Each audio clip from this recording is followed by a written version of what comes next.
Hi, everybody. It's Fiona Lewis from Super Savvy Business with this week's podcast. Now, today I'm going to be taking a bit of a sidestep into a different direction to the sort of topics that I normally talk about. As many of our community knows, you know that I like to talk about all things online marketing and other areas of marketing as well. And that's, where my really real passion is.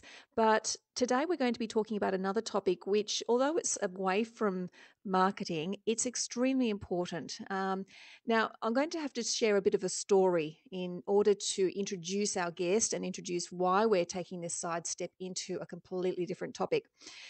Some time ago, I was at a marketing conference. It probably would have been 2 to 3 years ago, and I saw on stage a gentleman by the name of Christopher Whitelaw. And Chris is an expert in managing and resolving commercial disputes early without litigation and without huge legal costs.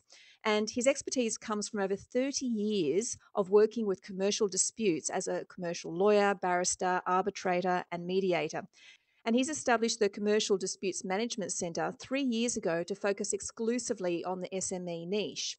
Now, when I heard Chris speaking, he was talking about the topic of avoiding commercial disputes. And I listened with great interest and I thought, yep, that makes sense. You know, the last thing you want to do is to find yourself in a legal battle. I'd been in business for about 4 years at that point and thought to myself, yeah, that sounds great. Maybe I'll look at that one day. And I had in the back of my head, oh, but it wouldn't happen to me. How many of you listening have ever been in that situation where you think that wouldn't happen to me? Well, I was right for the next 3 years until this year when I found myself in a situation with a client from America who I was doing some work for, and we didn't have a proper contract. Now, I'm not going to go into the nitty gritty of everything that happened, but the situation with this client went south. It went south in a very unpleasant way. And although my company was in the right, I had nothing to back me up because these guys, I tell you what, it was quite nasty in the way that they approached things. They weren't happy, and it didn't matter what I tried to do and how I tried to show that a lot of what they were upset about really wasn't the fault of our business, but more their employees. There was nothing I could do to protect myself, my business, and before I knew it, I was facing a legal battle with them. They were talking about suing me, taking me to court, not just myself, my business, but myself personally. And it was a really, really frightening situation to be in. Now, luckily for me, although I'd met Chris several years ago, we have maintained contact over the years. So when I realised the dire situation I was in, I picked up the phone and said, Chris, I think I need your help. And I know in the back of Chris's mind, he was probably thinking to himself, Fiona, why did you not take the steps to protect yourself all those years ago? We've been in contact all this time.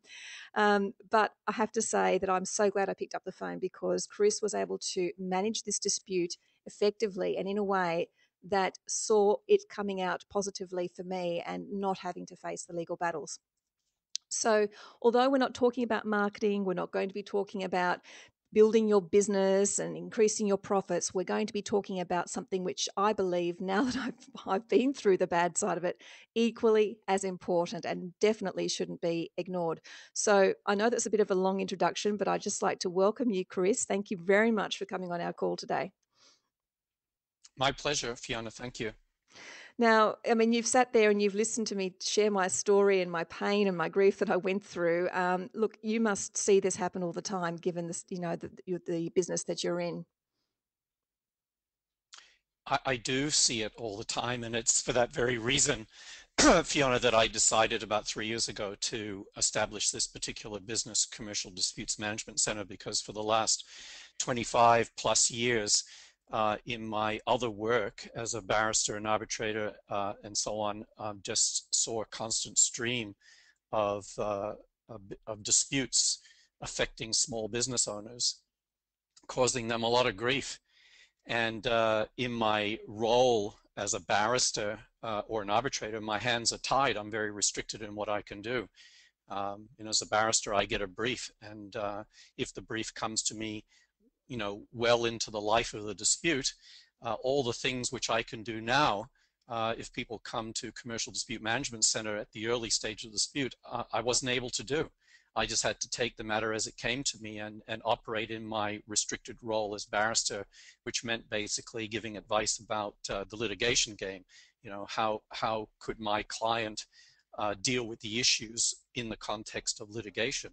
Or if I was an arbitrator, I was arbitrating a dispute, and the dispute was brought to me as an arbitrator. So my hands were tied. I had to perform according to my role. But in what I do now, the whole essence of it is trying to get disputes, get to the dispute early, where then you have the full opportunity to use various methods and strategies and techniques to work with business people who are willing to participate in that, in early resolution, to show them a different way. And it's a much more satisfying way of working in disputes than litigation, I can tell you. Yeah, and I think, listening to that, it just reminded me of the situation that I was in, Chris. I guess for me, I mean, and I remember you being quite surprised at my situation. I mean, this dispute was over a very, very small amount of money, but the consequences of this dispute could have ended up in a large amount of money. So when we're talking about having this sort of support for SMEs, I mean, people might be thinking, oh, well, I don't deal in multi-million-dollar contracts, so I really need to protect myself. But even a small dispute can cause a huge amount of pain and stress, can't it? Absolutely, and they can come out of left field and take you, come at a time when you're totally unprepared for it, and you may be unprepared because you don't have, you're not resourced for those sort of disputes. You realize that if you get dragged into litigation, it's going to kill your budget and stress your cash flow and disrupt you from the normal running of your business. So it can be very traumatizing. I think that was one of the things that really stood out to me, Chris, was it wasn't just about, the stress and the pressure of the threat of what this company wanted to do, but it was the amount of time it drained from me, the amount of time it took in Yeah. emails back and forth, and me going through our project management system to find all the proof and evidence that we'd done what we said we'd done, and where the delays were and all of those sorts of things. So it was the drain on my time and how it took my energy and my focus away from my other paying clients who were the well-behaved ones. So the stress adds up from all sorts of different directions. First of all, it throws you out of kilter with your normal running of your business. And for many people in business, every day is a busy day, and you have to be highly organized and disciplined just to manage your normal business day.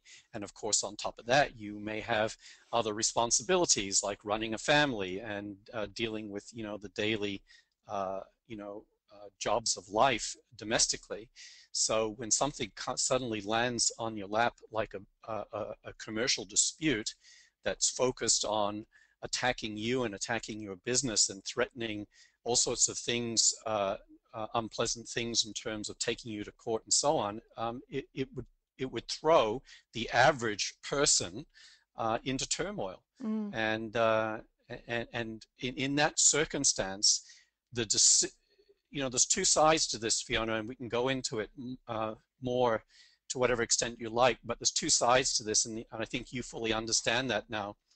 The first side is about being prepared. And as Mal Emery says, and I've spoken on his business school stage a number of times, the seeds of destruction are sown right at the beginning when you're forming your business. And if you don't take the right steps at the beginning, then you're basically what I call the accident waiting to happen. Mm-hmm. And sooner or later, touch wood, it happens. And it can happen in a small way or a medium way or a very big way. Mm. And the potential is always there to damage or destroy your business. So preparation and knowing what you have to do to be properly prepared is the first part of the equation. Yeah. If you are properly prepared, then two things flow from that. One is the likelihood of these disputes ever happening is very remote.